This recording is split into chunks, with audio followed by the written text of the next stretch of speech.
Salut les Léonardiens, c'est Laurent de Vivre en Bourse. Aujourd'hui, on va mettre à l'épreuve deux stratégies d'investissement bien connues. Le DCA, Dollar Cost Averaging, et l'investissement basé sur le momentum. Il y en a beaucoup qui pensent que le DCA, c'est une méthode infaillible. Mais est-ce que ça fait vraiment le poids face à une approche dynamique comme le momentum? Donc pour répondre à cette question, je vais utiliser Portfolio Visualizer. C'est un outil d'analyse qui va nous permettre de comparer les rendements des deux stratégies sur plusieurs années. Alors, avant de passer aux chiffres, je fais un petit rappel rapide sur les deux approches. Donc, la première approche, c'est le DCA. Ça consiste à investir un montant fixe à intervalles réguliers. Ça peut être chaque mois, ça peut être chaque trimestre, indépendamment du prix du marché. Et donc, cette méthode, ça vise à lisser le coût d'achat et à réduire l'impact de la volatilité. Donc là, l'idée, c'est de se dire, bah voilà, là j'ai un graphique journalier, je ne sais pas ce que vont faire les cours demain, j'achète tous les mois, j'achète, peu importe le prix. L'idée, c'est de se dire, voilà, dans la durée, la bourse monte. Si on regarde, voilà, il y a eu des périodes effectivement de gros cracks, mais même si on regarde l'historique de la bourse, voilà, vous voyez, ça monte plus souvent que ce que ça baisse. Et si on a un petit peu de temps devant nous, on sera forcément bénéficiaire. Voilà, vous voyez, je passe dans le temps et vous voyez les valeurs à gauche, 1600, le plus haut et le plus bas. Voilà, 2200. Donc si je vais à droite, je vais finir par monter. Mon indice va être de plus en plus haut, etc. Voilà, là c'est la vue avec un petit peu de recul. Et puis on peut zoomer à l'intérieur. Voilà. Donc ça c'est le DCA, ça consiste à acheter tous les mois. Et puis, il y a une autre approche, le momentum, qui consiste, lui, à investir uniquement dans les actifs qui affichent une tendance haussière avérée. Et donc, l'idée, c'est d'investir dans ceux qui performent le mieux.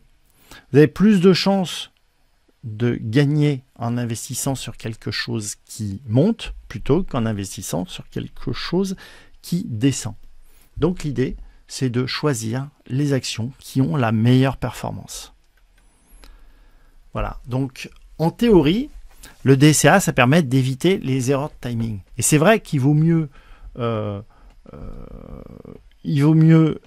investir avec une stratégie aussi simple soit-elle, qui consiste à dire « Ok, tous les mois, je sais ce que je dois faire. » Entre ne rien faire et ça, il vaut mieux faire ça. Il n'y a pas photo. Après, on va voir qu'on peut faire beaucoup mieux que ça. Donc, ce que j'ai fait, c'est que j'ai paramétré dans Portfolio Visualizer un test sur l'investissement basé sur le momentum sur les 5 actions qui composent le GAFAM. Donc GAFAM, c'est Google, Amazon, Meta, c'est-à-dire Facebook, le F de Facebook, Apple et Microsoft. L'idée, j'ai fait une simulation en se basant sur un investissement initial de 10 000 $ et 100 $ tous les mois en plus. Voilà. Et donc, on va avoir deux résultats. Le résultat avec si on avait investi dans le S&P 500 et le résultat si on avait utilisé la stratégie momentum basée sur 3 périodes de temps. Voilà, j'ai pas fait le cas sur 12 mois, sur 10 mois, etc. Là, sur 3 périodes de temps, c'est vraiment ce qui marche le mieux. Et c'est pour ça que c'est ce que j'utilise. Voilà, donc en ayant investi sur le S&P 500, et donc on a investi 10 000 $ et on a rajouté 100 $ tous les mois, et bien on se serait retrouvé avec une somme de 61 000 $. Soit une performance annuelle de 19,91%, c'est-à-dire presque 20%. En utilisant la stratégie Dual Momentum, on va se retrouver non pas avec 61 000, ce qui est déjà très bien, mais avec 375 711 $. Donc on a multiplié par 37,5 le capital en seulement 10 ans. Et ça, en seulement choisissant 5 actions. Et parmi ces 5 actions, on investit sur uniquement la meilleure.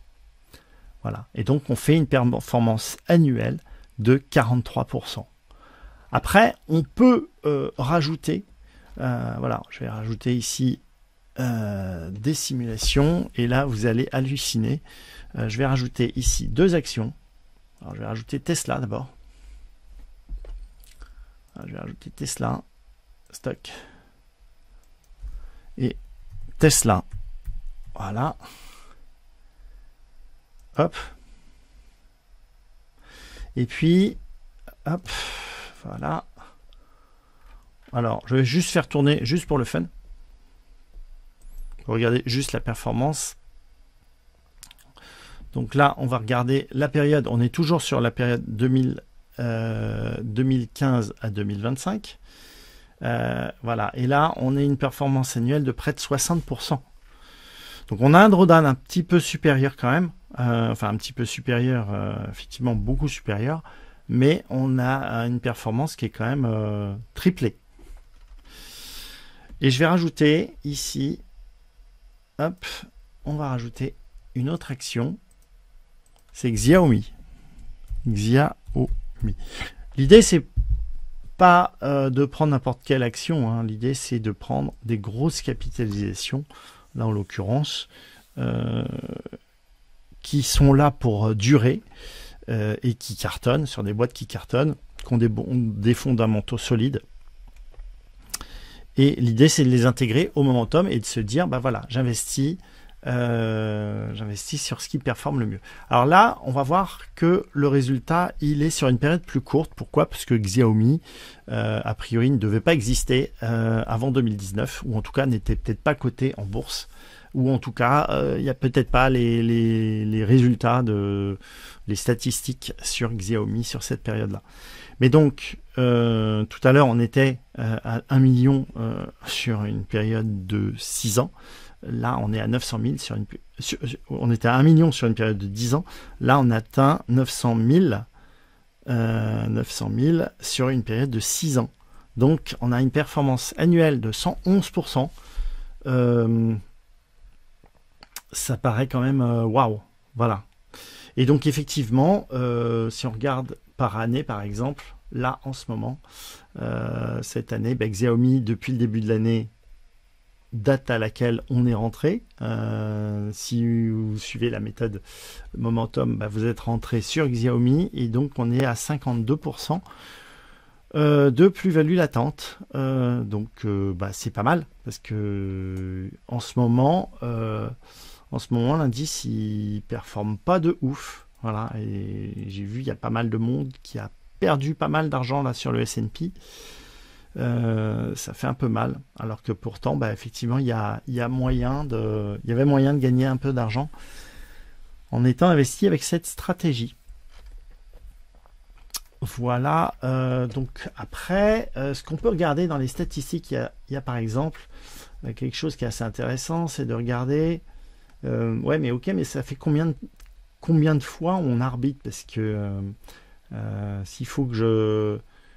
qu'il faut que je m'en occupe tous les mois, etc. Vous voyez, là, sur une période de 6 ans, on a fait 27 trades. Donc, ça fait à peu près un trade tous les 3 mois. Donc, ce qui est bien avec cette stratégie, c'est que vous allez investir un mois, et puis pendant généralement 1, 2, 3, peut-être 4 mois, il ne va rien se passer d'autre que tant que votre actif est en tête, vous le gardez, et quand il passe en deuxième position et qu'il y a un actif qui performe plus, vous prenez cet actif qui performe plus. Comment on sait quel actif performe le plus? On va regarder simplement ici. On a notre tableau avec les actions. Ici, c'est trié dans l'ordre. Donc, ce qui est en haut, si c'est vert, c'est bien, et si c'est en haut, c'est encore mieux. Donc, le prérequis, c'est que ce soit vert. Et puis, on prend l'action qui performe le mieux. Tesla était en tête au mois de décembre. En janvier, quand j'ai regardé le tableau, Tesla était deuxième. Donc, j'ai pu arbitrer. J'ai pris Xiaomi à la place de Tesla. Aujourd'hui, Tesla n'est loin de la deuxième place. Il est à la dernière place parmi les GAFAM. Donc, clairement, on ne la conserve pas. Alors, on peut investir dans Tesla pour d'autres raisons, avec d'autres stratégies. Mais sur la stratégie momentum, en tout cas, clairement, non, on évite. Et ce qu'il y a de bien, c'est que Tesla, il était en tête et on a pu en profiter. Si on regarde le graphique, de Tesla, on a ici, on a pu profiter d'une bonne partie de la hausse qui est ici, c'est-à-dire jusqu'en janvier. Voilà, vous voyez qu'en janvier, on était ici. Donc, on a évité aussi toute cette baisse. Mais Tesla, on avait le temps de sortir, vous voyez. Une action qui monte et qui a le meilleur momentum, en fait, elle va s'épuiser, elle va monter de moins en moins. C'est-à-dire qu'ici, le momentum restait encore bon, d'accord, mais nettement moins bon que celui de Xiaomi.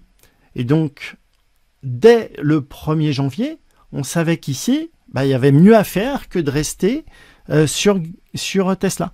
Donc là-dessus, on avait le signal pour dire, tiens, là, tu vends Tesla, voilà, peu importe le prix, et tu vas acheter du Xiaomi. Et si on regarde sur le graphique, on l'a vu tout à l'heure, mais Xiaomi, voilà, si on regarde, sur Xiaomi, voilà, donc je vais sur le tableau, je dois l'avoir dans mes favoris, je pense. Voilà, Xiaomi, elle est là. Voilà, elle est dans mes favoris. Et vous voyez que depuis janvier, alors je vais zoomer sur le graphique. Voilà.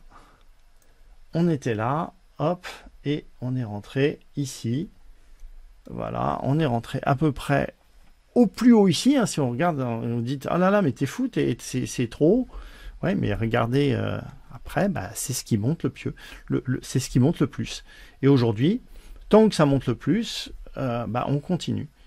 Et puis, il y a des alertes avec des stops de protection qui font qu'on va se protéger au cas où il y a un retournement. Mais en tout cas, la stratégie est aussi simple que ça. Donc, en résumé, pourquoi est-ce que le momentum est plus efficace? Alors, pourquoi il y a une telle différence? C'est simple. Le DCA, ça ne vous protège pas des marchés baissiers. Vous continuez à acheter même quand le marché s'effondre. Le momentum, ça vous évite les périodes de sous-performance en sélectionnant uniquement les actifs qui montent. Donc, vous réduisez le risque de rester bloqué sur des investissements qui sont peu performants. On l'a vu, quand Tesla performait moins, c'était avant que Tesla se casse la gueule. On avait Xiaomi qui passait devant et donc qui performait mieux. Donc on évite vraiment de se prendre le retour du bâton. Le momentum, ça permet de maximiser les gains. Au lieu de lisser les entrées au hasard, on privilégie les tendances qui sont les plus favorables. Donc en gros, le DCA, c'est une approche passive qui fonctionne bien si vous êtes prêt à patienter des décennies. Et le momentum, c'est une approche dynamique qui s'adapte au marché et qui optimise les rendements. Et qui vous demande vraiment pas plus de temps. Vous avez juste à regarder sur votre tableau, ok, qu'est-ce que j'achète ce mois-ci? Qu'est-ce qui est en tête? Je regarde dans mon tableau des GAFAM, et puis qu'est-ce qui est en tête? Ou je regarde dans mon tableau que je choisis. Voilà, vous choisissez un portefeuille, il y a plusieurs portefeuilles. Celui-là, c'est celui que je vous recommande. Il est vraiment très très sympa. Il y a des portefeuilles pour le réarmement aussi, avec des belles petites pépites. Voilà, mais là, voilà, sur ce tableau-là, par exemple, voilà, ce mois-ci, j'ai du Xiaomi en portefeuille. Résultat, un peu plus de 40% en même pas 3 mois. Regardez un petit peu autour de vous les performances qu'il y a en ce moment. Vous n'aurez pas beaucoup de gens qui font du 40% de performance en 2 mois. Alors, il y aura des mois négatifs, hein, bien évidemment, mais c'est sur la durée, c'est une stratégie qui a fait ses preuves et qui est très très costaud. Donc voilà. Alors après cette démonstration, dites-moi, qu'est-ce que vous préférez comme stratégie? Est-ce que vous êtes toujours convaincu par le DCA ou est-ce que vous avez testé l'approche momentum? Donc, si vous voulez en savoir plus, eh ben, je vous invite à télécharger mon guide et puis, bien sûr, vous abonner à ma chaîne, vous mettez un commentaire et je vous dis à très bientôt pour d'autres analyses. Ciao, ciao!